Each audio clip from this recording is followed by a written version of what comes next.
Wake up to reality. Harry-Meghan's balcony dreams shattered after coronation. Greetings and a gracious welcome to the World of Royal Staff's channel. As the age-old adage goes, there's no such thing as bad publicity. It appears that Harry and Meghan have taken this saying to heart, as they continue to make headlines for all the wrong reasons. In a recent report by Marie Claire, it was revealed that Prince Harry and Meghan Markle have some outrageous demands in order to attend King Charles's coronation on May 6 at Westminster Abbey. It seems that these two just can't stop craving attention. They want their kids, Prince Archie and Princess Lilibet, to be included in the ceremony, as well as the entire Sussex family of 4 to appear on the Buckingham Palace balcony alongside the rest of the royal family after the ceremony concludes.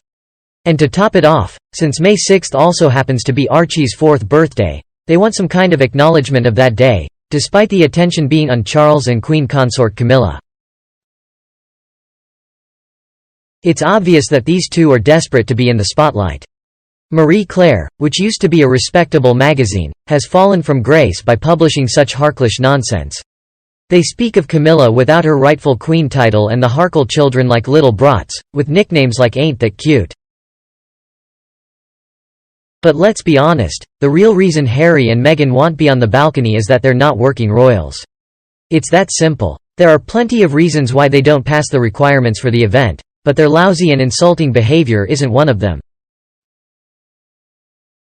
Despite their delusions of grandeur, at least one of their ridiculous demands won't be met. According to royal expert Angela Mollard, they will not be on the Buckingham Palace balcony alongside working members of the royal family. The latest thing they've said is they want to be on the balcony for the coronation, while not giving a confirmation themselves that they're going to be there, Mollard says. This is 5 weeks out. They need some planning around this. They need to know whether to set aside the chairs. While Harry and Meghan have been invited, there is no word as to whether they will RSVP yes or no to the historic event. It seems that they just can't make up their minds. But then again, what can we expect from a couple who thinks they're above everyone else? After all, it's been nearly 70 years since the last coronation, and yet they still can't decide whether or not to attend. According to royal commentator Angela Mollard, there is no chance they're going to be on the balcony. She explained that the Queen wanted a slimmed-down monarchy, and Prince Charles was further enforcing this policy.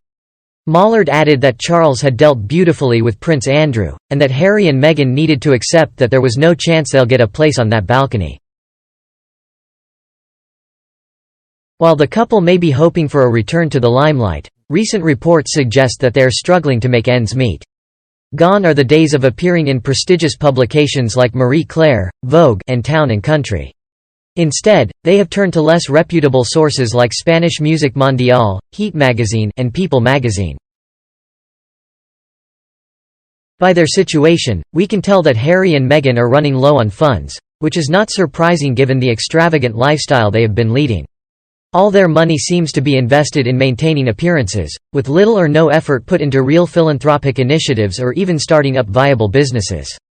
It's almost comical how they want to swan around like royalty without doing any real work, not even a simple ribbon cutting. It's hardly sustainable for them, and one wonders how they will support themselves in the long term. One of the biggest drains on their finances is the exorbitant amount spent on security they do not need, lawyers for legal battles they can never win, and idiotic PR puffery. One wonders how much Harry knows about these expenditures, given that he has never had to pay for PR in his life.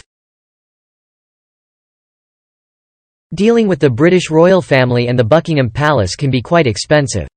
It must get costly when the only way they will deal with Harry and Meghan is through their attorneys, and those billable hours can add up quickly. Yet, despite all their financial woes, the couple's tone has changed from "we are not coming without an apology to us first" to "we would like to be on a family photo on the balcony." The proposal was probably formulated as despite all that has been done to HM, they agree to be so kind and join the family on the balcony to help you maintain a good public look.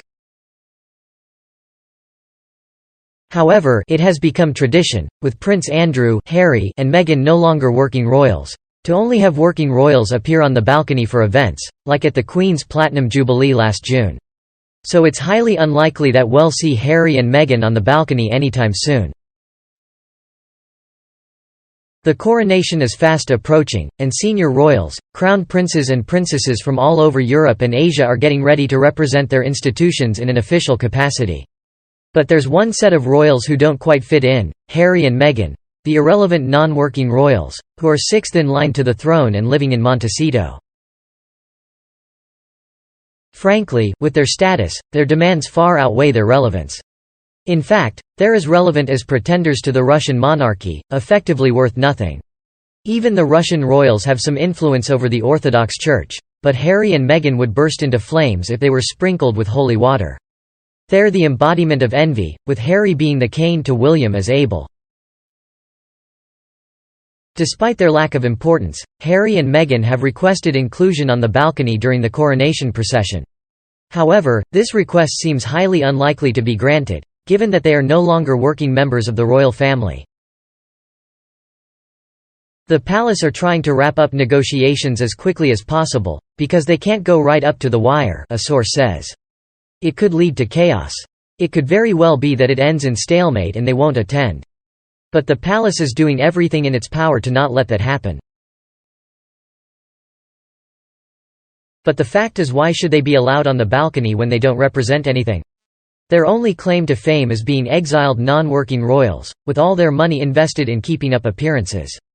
They don't even have any real philanthropic initiatives or viable businesses to speak of. And don't forget the amount of money they waste on security they don't need, legal battles they can't win, and idiotic PR puffery.